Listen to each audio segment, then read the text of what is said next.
All right, it's time to have a conversation about this young man. A young Kansas City Chiefs fan found himself at the center of a social media firestorm after wearing a full Native American headdress and face paint to the Chiefs game against the Raiders over the weekend. And he was even the subject of an article on the popular sports website Deadspin. The author and reporter writing this, he said, quote, "It takes a lot to disrespect two groups of people at once.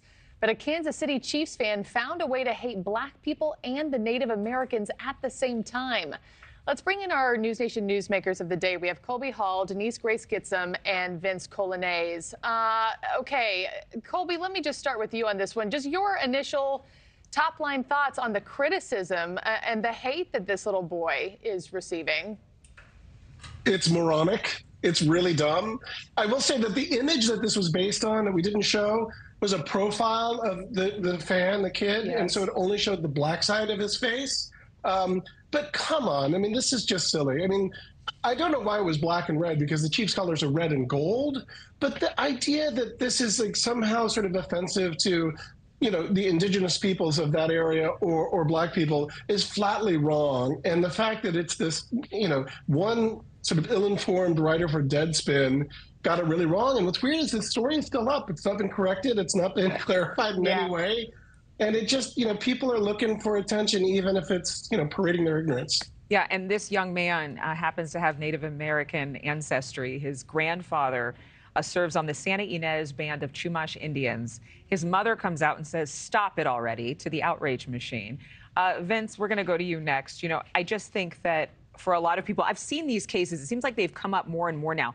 Children who have their faces painted, and sometimes they're actually imitating the players who have the, I can't remember what it's called. The war paint. The black under their eyes. Yeah. And a lot of times the players have it on their face in different ways. Not maybe the whole face, but they do. Vince, you're on mute. Unmute. Pardon me. There you go. There was a Awesome. middle school student just a couple weeks ago who had eye black on, exactly to the point you're making, and it went down his face a bit, and he looked like all of his favorite players of every color. And the school suspended him out of a moral panic over the face paint. And it's also ridiculous. I will say that this particular story gives me hope on kind of the American public's tolerance for this nonsense has disappeared.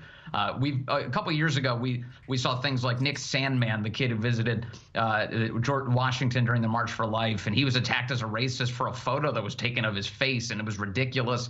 We saw the Jussie Smollett race hoax collapse, but some of that all took time. This one took seconds. People looked at this and they said, this is just getting completely out of hand. Stop being ridiculous. And the NFL should reward this kid with the VIP experience for his trouble. Like, hey, come onto the field, meet the players, and hang out. I think a lot of people have been waiting for the pendulum to swing the other way when it comes to cancel culture. Denise, where do you stand on this one? I mean, I'd hate to feed outrage culture by hating on the person who actually picked on this kid.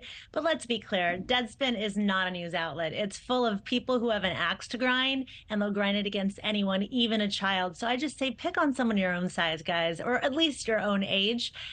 You're looking for attention, and I just don't want to give you any more than you've already gotten. Yeah, and maybe a word to the grown-ups who went off and just said some pretty vile things online about this young man. Okay, let's talk about this controversy with another young man, not quite as young, Hunter Biden, the young son of President Biden. Okay, he is set to testify before the House Oversight Committee in a public hearing. His lawyers say the American people should see for themselves exactly what this case entails. He's been a lot more emboldened. He's sued a few people, including Rudy Giuliani, for statements made about him and about this case. Denise, I'm going to start with you because you're all about politics for people who don't like politics. Thanks for the plug. You got a new book out, I know. This is so classic, Hunter. And, you know, Abby Lowell is actually one of the most aggressive attorneys in Washington, D.C. And so it seems like it's a smart move on Hunter's part to want to force this conversation in the public. But as usual, this president's son has so much privilege that he just embodies in trying to break the rules and make them up for himself. I mean, this is how it goes with the House Oversight Committee. You get a private deposition first and you get a public hearing next. That's the case for every single person out there. And I guarantee you, regardless of when Hunter Biden goes, he will overplay his hand. You know, I'm not sure that appealing to the public has ever worked for him. Look, I hope the truth comes out. I think they've put the Republicans in a really tough spot. But it's hard to defend why you wouldn't want to shine light on everything. And I'm a free speech person, so more speech is always better. But I think there's a time and a place for everything, and we'll just see how this all plays out. Thank you for watching. Go to newsnationnow.com to find NewsNation on your television provider. And don't forget to click the red subscribe button below to get more of NewsNation's fact-driven, unbiased coverage.